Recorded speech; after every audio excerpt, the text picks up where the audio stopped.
find the hat. That's a bit bullshit, isn't it? What's going on, everybody? It's your buddy, it's pal Spaz Phoenix, the YWC Reality Check, here for something a little different, here for something that's, well, it's a little bit of, I'm going to do this and see if you guys like it, and if you guys like it, we'll do more. Here to talk about Impact, here to talk about Slammiversary, Impact's first show with crowds, full stop, I believe.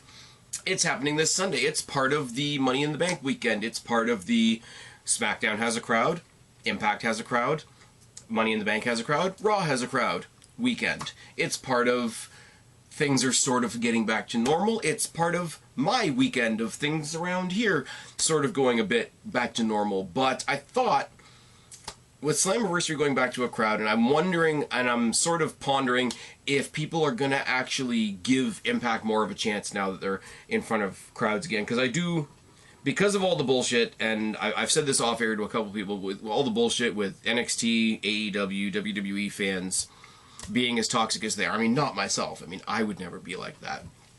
But the way some people are, I would love something like Impact to kick up and throw their name in the mix. So I hope that happens for them. I hope they get a proper TV deal, because I'm not watching Twitch, guys. I'm sorry. And that's how this preview is going to be a little bit different, because I don't know all the stories going into this. So literally, I've got the Impact website right here. I've got the match graphics in front of me. I'm going to talk mostly about, hey, I like this person, I like this person, not necessarily talking about what the stories are, or how we got here or anything like that, because I don't know all of it. I went and I asked a couple people that I work with, hey, have you been watching Impact? They said no, so I don't have anybody to lean on. I don't have a co-host, so this is the first Get Hyped that's happened in a while without anybody, because usually I've got Guapo or Jake, or both of them, or Kristen, back when she was watching wrestling. Please tune into FlixFix as well, it's awesome. So I'm gonna be looking here, talking to you guys, looking here, talking to you guys. For those of you listening in audio, you don't care in the slightest, do you? So let's talk about the card, because the card actually looks pretty good, starting off with their women's, or sorry, the Knockouts Tag Team Championships. The champions Fire and Flava taking on Havoc and Rosemary. So you've got the champions right now, who I've gotten to enjoy. They've got really good attitude. They've got really good athleticism. They're the small firecracker type wrestlers. I really do enjoy them. But you guys know me. I love the spooky, ridiculous shit. I love the supernatural adjacent stuff. All, you know, from the Boogeyman to the Undertaker to Mordecai to now Malachi Black to Darby Allin to Abaddon to spooky Alexa Bliss to The Fiend. I like them. And on the other side of the coin, you got Rosemary and Havoc. Havoc, who's a powerhouse, and Rosemary, who's terrifying. Let's be real, who's part of the, what are they called now? That's gonna, my phone's flashing at me while I can't think about stuff. That's great listening, isn't it? Rosemary, who's part of the group there with the big bull and the crazy Steve. Going well so far, isn't it? I mean, it's Decay, isn't it? They've got the wicked entrance music. I'm not sure. Somebody can tell me down in the box below. Obviously, this is going to be dropping as an episode. This won't be dropping as a premiere, because I can only drop one premiere, and that's already going to be Money in the Bank that I'm going to do with Jake, or that I just did with Jake, I should say. So if you're listening to this during the day on Friday, please tune in later on tonight after the first live SmackDown in a long time. Listen to me and Jake and how we broke down Money in the Bank. But, yeah, I'm going to go with the Spooky Girls, because that's what I like. I got nothing else. Fire and Flavor are a really good team. They pull off that whatever you want to call that thing that Bianca Belair and Sasha Banks think they are. These girls are knocking it out better, and I know one of them was spitting fire at Sasha Banks not too long ago, so if they retain, I'll go with that as well. Now, I do know Violent by Design are defending against 3 different teams, because apparently they interrupted a triple threat #1 contenders match between the Good Brothers, TJP and Falaba, and Rich Swann and Willie Mack. So they did the thing that wrestling does, where it's like, oh, well, I guess there's no #1 contender because the match didn't finish, so I guess I'm not doing anything at Slammiversary. Well, no, actually, you're facing all of them. Now, look at this. You got, what is it, Joe Doring, Diener, Eric Young and Rhino. Always good to see Rhino. Always good to see Rhino popping up a little bit of everywhere. I did the what did I call it? The NXT Rewind series, and he was on an episode of NXT, or he was on a NXT show that I was reviewing. That was weird. So Violent by Design, somebody, again, down in the comment section below, of the four of them, who are the actual champions? Is it Rhino? I'm looking at the graphic. It looks like it's Rhino and Joe Doring. Are they doing like a Freebird thing with the belt? I'm really interested. I really want to see Eric Young wrestle. Eric Young wasn't used nearly as much as he should have been in WWE. I'll be the first person to say that. Even in NXT, he wasn't used to his full potential. So I hope he's wrestling. The other ones, I mean, I think I saw Joe Doring, and this is an I think, so that'll show you how much I was paying attention. I think Joe Doring was at a Destiny show that I was at once. So here's the thing. Grab your pen. For those of you listening in audio, this isn't going to be a good joke at all. Grab your pen and potentially check it off your Spaz Phoenix bucket list. The two other teams that are here are two teams that seem to be thrown together. Now, I know TJP and Falaba have sort of been associated with each other. Now, you got the typical big guy, little guy. Falaba is a fun guy. I've only seen him in small doses. TJP, I'm a huge fan of. TJP, I'm a gigantic fan of. From when he was Suicide and Manic to when he went to the Cruiserweight Classic to... did he go to NXT or did he go right to 205 Live? Either way, when he did the whole video game gimmick in WWE that everybody else shat on, so of course I liked it. And then when he got released and went back to thing and was Manic and TJP and Suicide, I just think the guy's great. I think the guy's hella underrated. I think you got to go back, if you haven't seen it, go back and watch the Iron Man match for the X Division Championship that he had with Josh Alexander. It's really fucking good. And tell me how they did a super fucking good Iron Man match with no crowd. That's gotta be, like, of all the things that we've seen with no crowd, an Iron Man match. I'm just saying. Rich Swann is Rich Swann. He's Rich Swann that he was in WWE. He's Rich Swann that he was when I saw him at Destiny. He's Rich Swann that he was he in the Cruiserweight Classic? I think, maybe, I don't remember. And Willie Mack is a big dude that moves like he's not a big dude, and that's always awesome to see. And the last team on here is the Good Brothers, and it's kind of a tenacious thing a little bit, because I want to say the Good Brothers are a good established team that's been a good established team for a long time, but I don't know how their association with AEW and the rumors about them going back to New Japan factor into this. Do they do it because of that? Do they not do it because of that? I don't think either of the mixed matched teams are going to win this. I'm not going to lie. I don't know where I'm pulling that from, but I think TJP is going to get that X Division title. I think Rich Swann very, very recently was the world champion. He lost it to Kenny Omega. We'll talk about Kenny Omega later. I don't think either one of those guys are going to be solidified as tag team wrestlers. I think TJP is the little guy with the big friend, and I don't know what brought Rich Swann and Willie Mack together other than the obvious. So I'm going to go out on a limb and say that it's either going to be the Good Brothers or Violent by Design are going to retain. If I was going to be... I don't even know who I would pick. If you put them on the Good Brothers are going to wear those titles when they go out and face people on AEW, right? So it does good for the company. I mean, they've already got one guy on AEW, like, basically traipsing their titles around. Why not have two? AEW, as much as I want to say meh about them, they have a bigger audience right now than Impact does. As a strategic move, it would probably be good. If you leave them on Violent by Design, they're just another faction of crazy people. That's a lot of fun. That's good. That's what you need in wrestling. You need crazy people. And apparently, Big Cass, or as he's now known, W. Morrissey, is big, jacked up, crazy dude. And from what I've heard, or from what people have said to me anyways, he doesn't like people having friends. I don't know, is that a thing? I'm going to read the description for this one because I literally have no idea. Eddie Edwards is out for revenge as he battles W. Morrissey in a head-to-head clash at Slammiversary. Since his arrival, Morrissey has been intent on projecting his negative experiences in professional wrestling on the rest of the Impact roster, but Morrissey crossed the line when he attacked Edwards in a parking lot, preventing him from his dream match with NJPW legend, oh, I'm going to butcher this, Satoshi Kojima from keeping that match from taking place. What will happen when these two face at the biggest stage of Impact? So basically, he's bitchy about wrestling, so he's gone into a wrestling company and taken it out on other wrestlers, and he cost Eddie Edwards a match against somebody in New Japan. That's cool. Eddie Edwards, right? And it's funny to see Eddie Edwards now versus Eddie Edwards back in the day when I was watching TNA, because when I was in the day watching TNA and I got made fun of by my co-host Kristen, who's awesome, and she sort of tried to get the hashtag going, Spaz paid for Bound for Glory. Yeah, Eddie Edwards was part of the Wolves, wasn't he? Eddie Edwards and the other fella whose name is going to escape me, which is terrible. But, I mean, they were a good tag team. They were going up against the Hardy Boys at one point.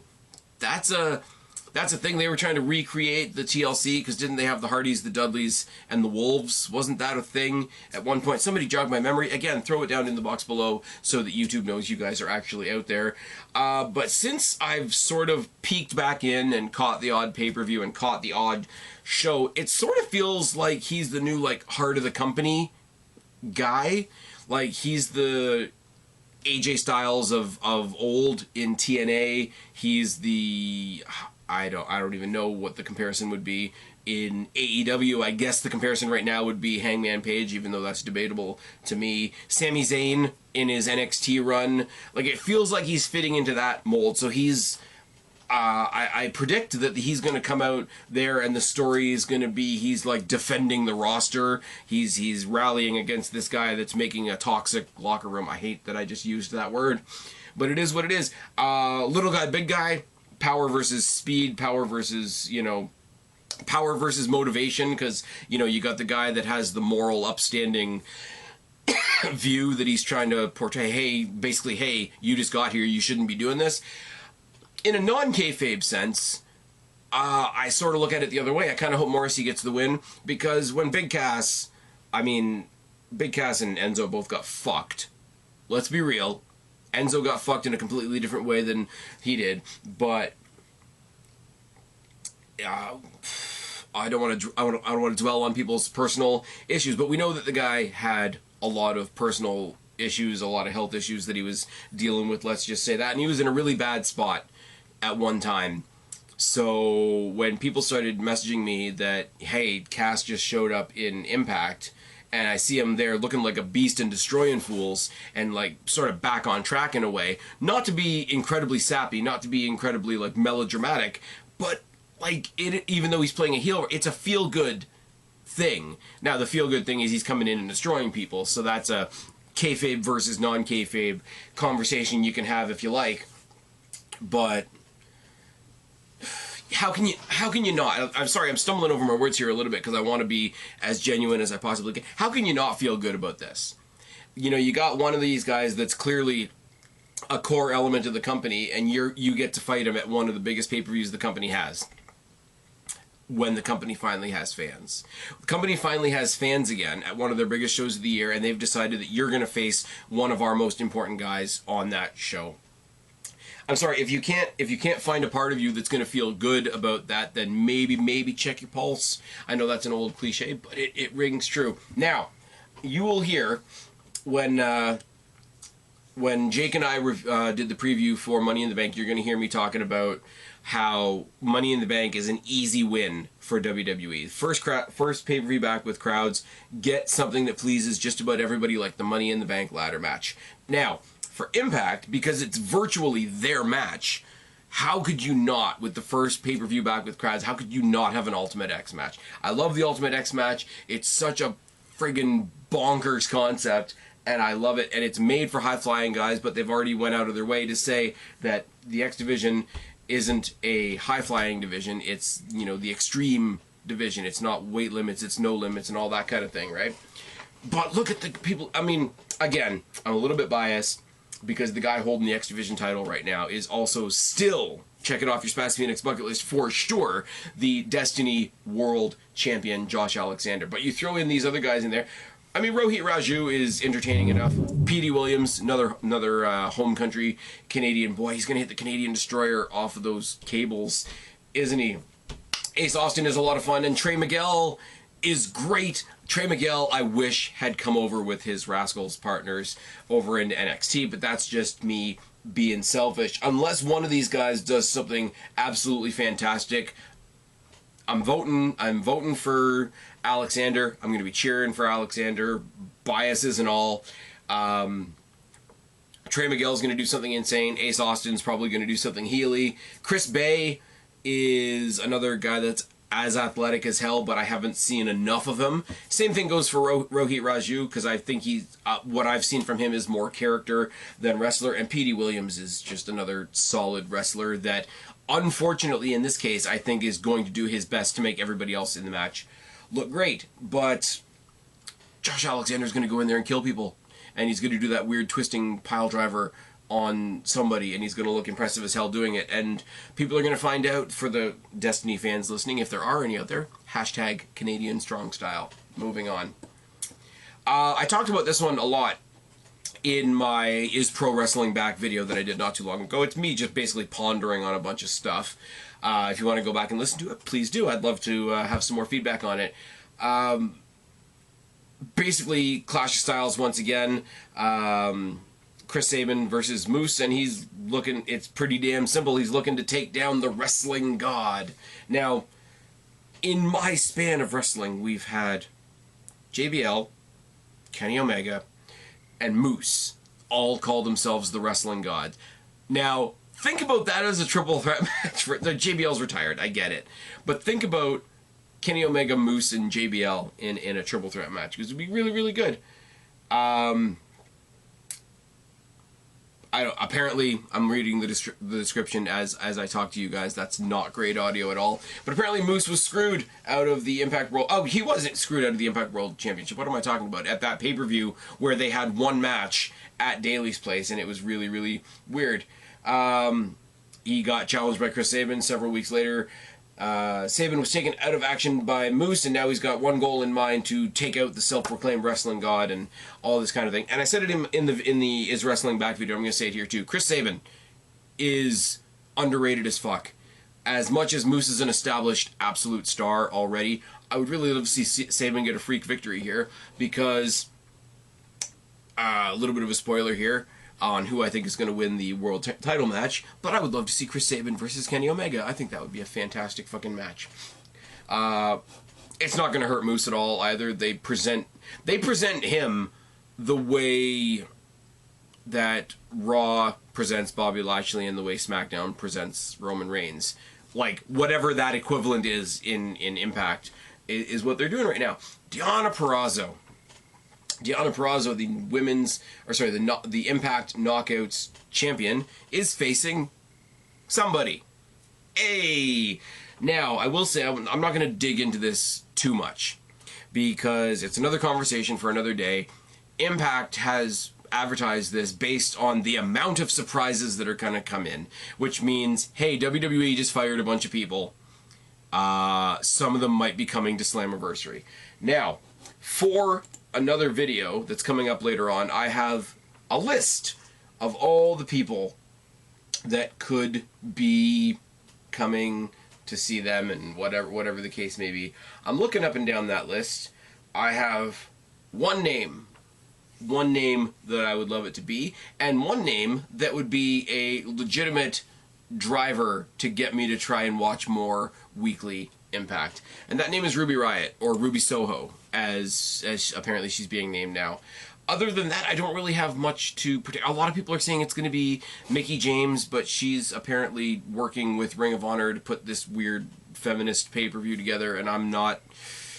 With all due respect to Mickie James, the way WWE treated her on the way out was absolutely abhorrent. The whole, like, here's all your belongings in a garbage bag. Like, whoever thought that was a good idea can go fuck themselves. Mickie James is a great wrestler, don't get me wrong. She's been treated so badly so many times by WWE that you're surprised that she comes back. And I'm not saying that she wouldn't come back again, but she also has a pretty decent history in Impact. If it's Deonna Purrazzo versus Mickie James, cool, awesome. I really do think that's awesome. I have, somewhere over there is the t-shirt for TakeOver Toronto when Mickie James came in as the one-night opponent for Asuka. And that was a one-night thing. And then she came back in that weird blue outfit to help out somebody on the main roster. I don't even remember, which is awesome.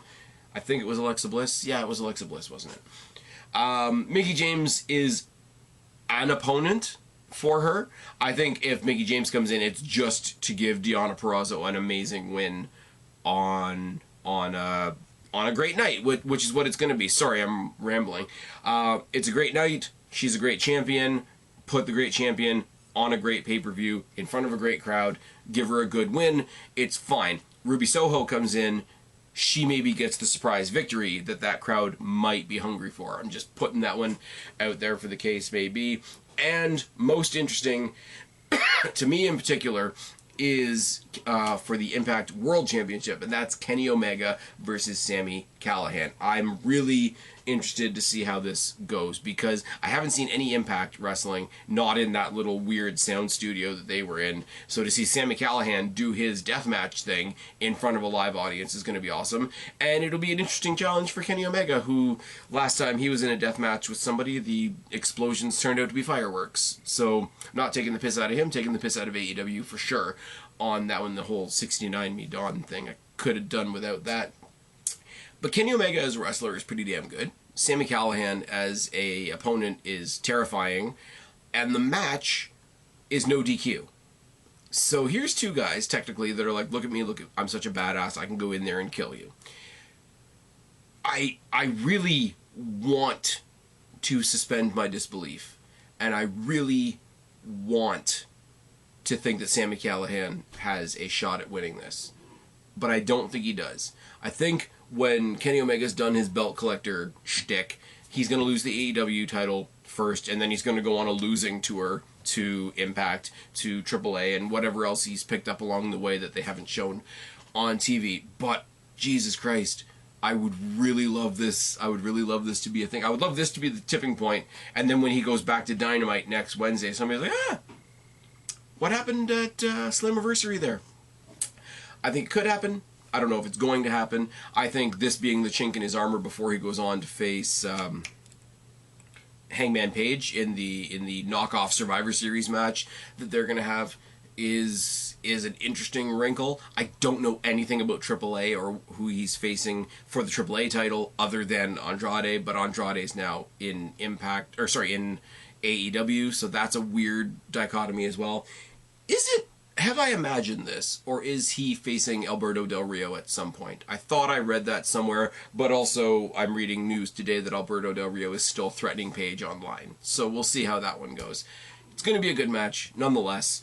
I don't know. As I say, I really hope that Impact picks up some traction so that I can feel good for them, because I think in this no crowd era where they've had no crowd, they've had no Thunderdome, they've had no Daily's Place, they've had no anything. I still do think that they've pulled off some pretty great pay-per-views that I've caught on the way as we go. So, if Impact picks up a bit of traction, and if you guys enjoy me coming up here to talk about it, I may add Impact to the rigmarole of what I do on here. I'm not saying I'm going to review Impact every week, but I might come up here and preview, review, do some more topical stuff on them if that is of interest to you guys. So if that is of interest to you guys, make sure you like this video, watch this video, comment this video, share the video around. If you know people specifically that are still hangers-on, that are still watching Impact, please, I'm going to say it point blank, go ahead and give this a share. Let them know, hey,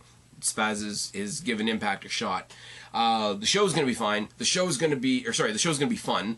The show is dead center of a pretty awesome weekend for me.